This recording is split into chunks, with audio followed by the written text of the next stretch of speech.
subscribe now and press the bell icon. Never miss an update. So in this video, we are going to learn what is usestrict.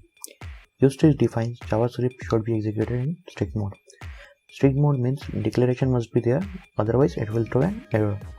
In order to learn that, let's see an example. Let a equals to 10 and b equals to 20, and let c equals to a plus b. So I'm not writing any variable there, I'm just simply writing the variable names, that is a, b and c, and simply printing document.write c. If I check it on the browser, you can see we have the value 30.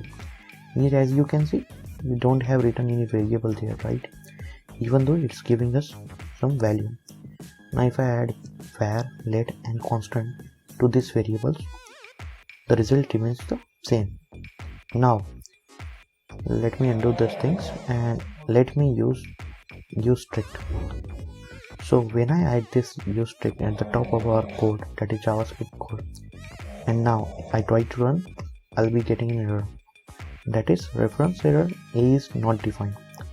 So when I make a as var a, then it is going b is not defined. Let me add var b.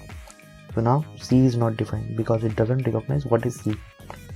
So here, as you can see, we are getting the value. So if I convert var to let or var to const, the answer remains the same. In the strict mode, you just need to declare what exactly your variable is. Similar fashion, we can see in another example. Let me create a for loop, and inside that I'll simply writing I equals to 0, I is less than 10, and I plus plus. And let me simply console the value of I. So here, with the use of usestrict, let me remove this usestrict. We should be getting these values 0 to 9.